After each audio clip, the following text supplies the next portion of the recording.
Почитувана македонска јавност, почитувани граѓани и представници на медиумите, почитувани колеги пратеници. Денес е голем ден. Ден во кој што оваа власт продолжува пополека, но сигурно, дел по дел, функционер по функционер, да се руши како кула од карти.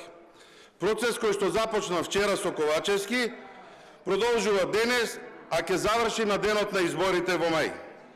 Денешната седница е продолжение на неславниот крај на оваа власт, која што во изминатите 7 години ја уништи државата.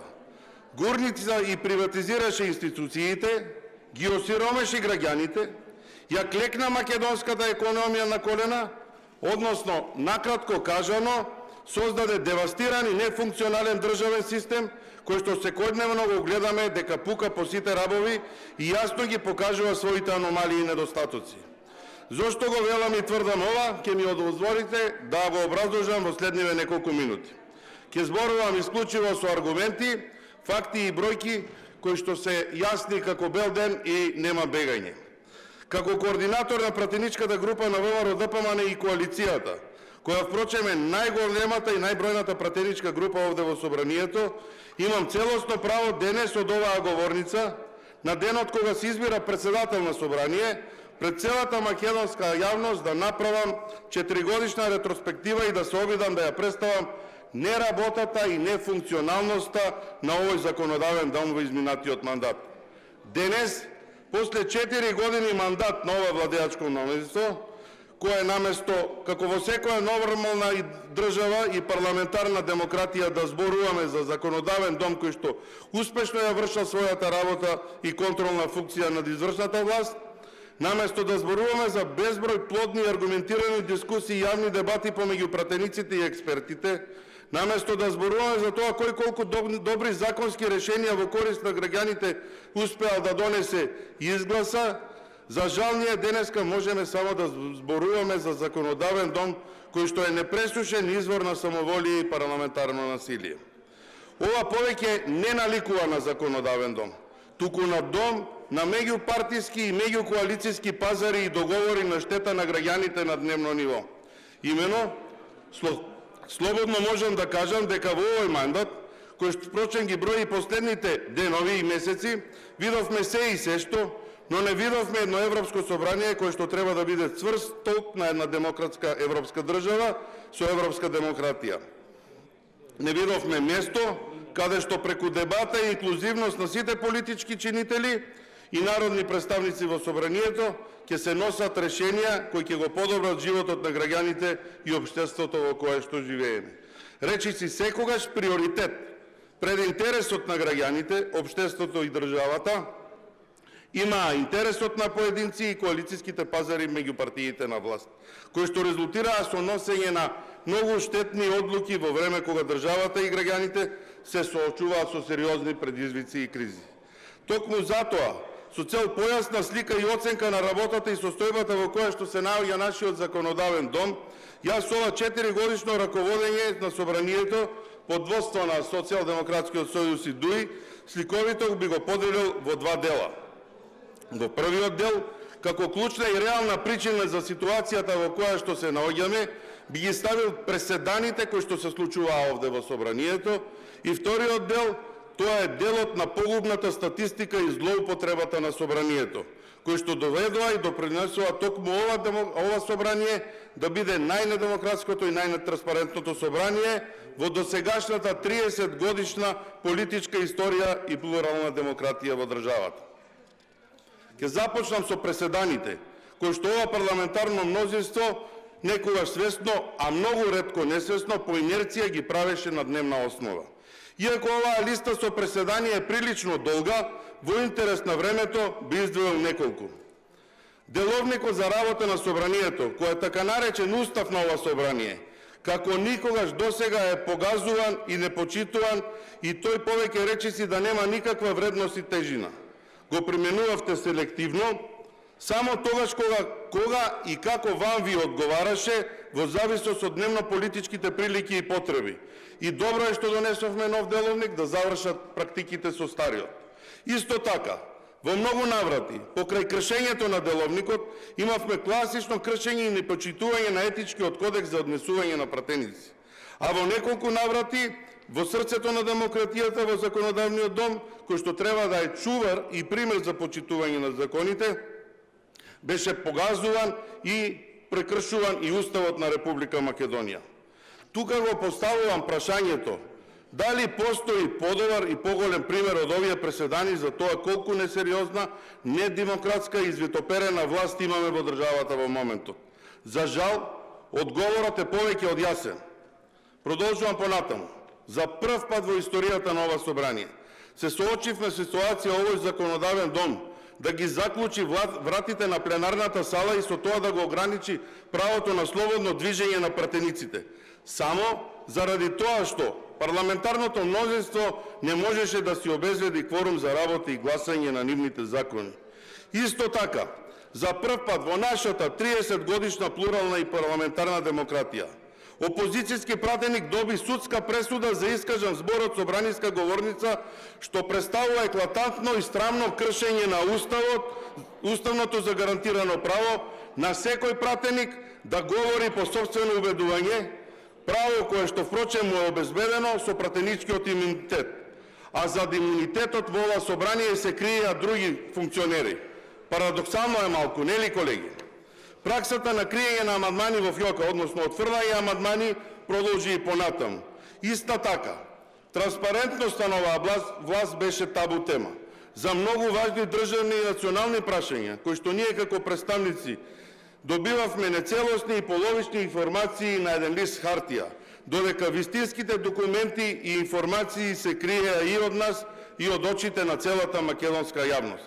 За жал, овде, во срцето на едно демократско општество, бевме сведоци и обид за физички пресметки, за кои срамот да биде уште поголем, немаше никаква одговорност и разрешници.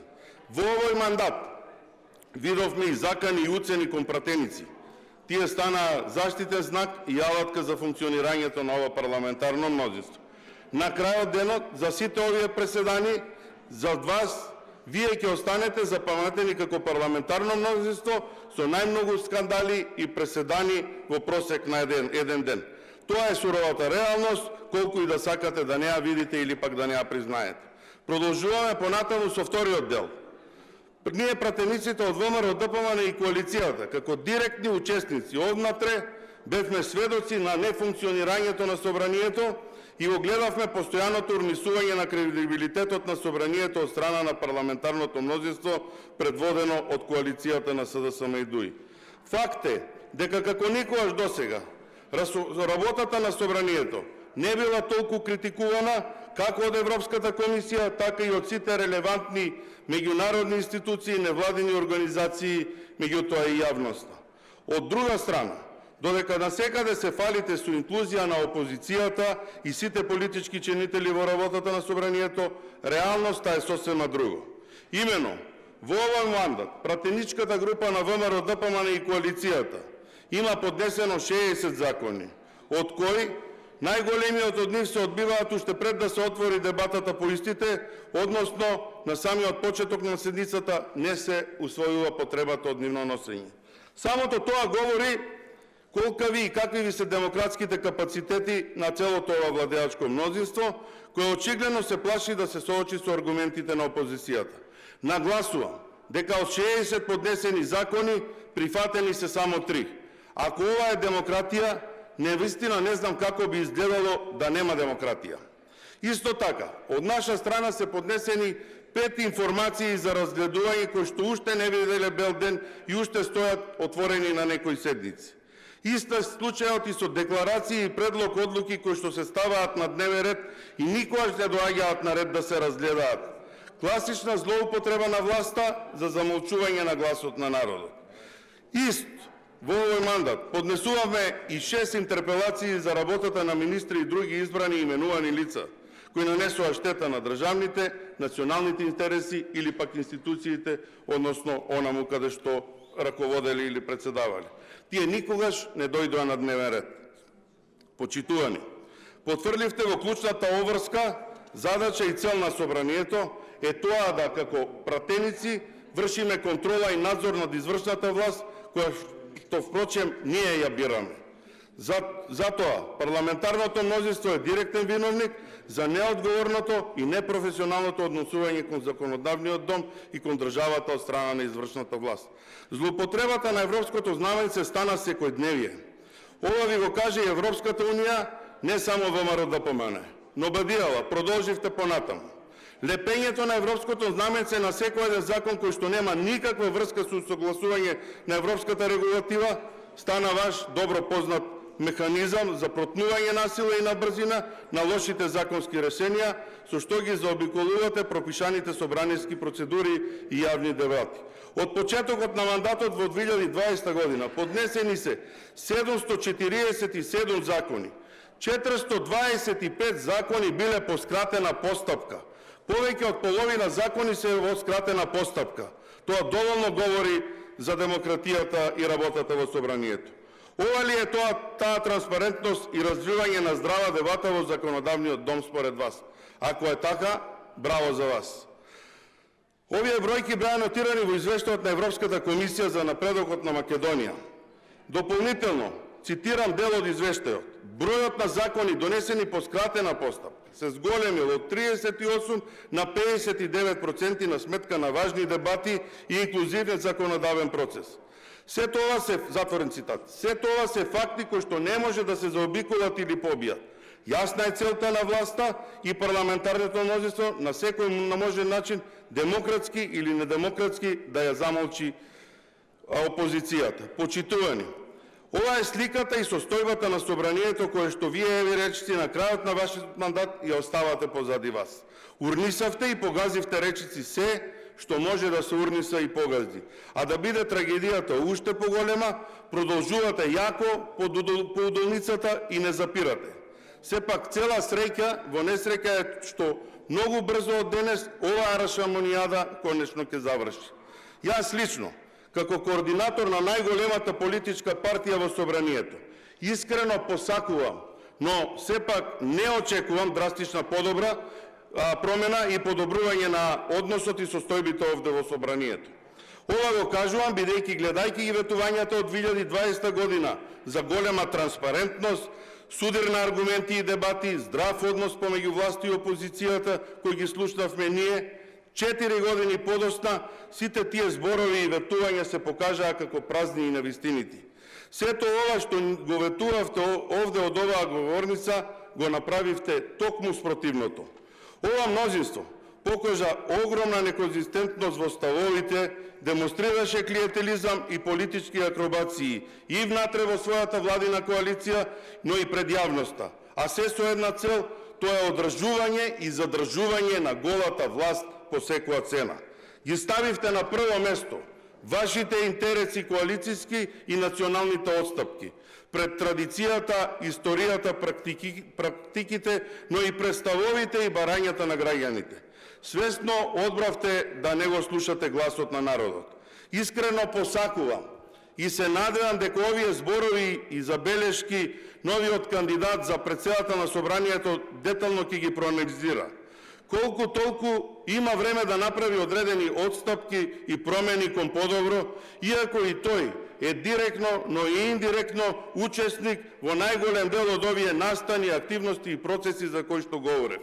На крајот, во името на целата пратеничка група на ВМРО-ДПМН и коалицијата, сакам да кажам дека токму поради ова кое што го говорев до сега, кандидатот за председател на Собранието на Република Македонија нема да ја добие нашата подршка при гласањето. Колку и да се обидуваат да поправат нешто на крајот, сепак не можеме да ги заборавиме 6 години и она што се случуваше во нив. Нема да добие подршка затоа што во Македонија во минатото било и добро и лошо, но никогаш не било полошо. Благодарам.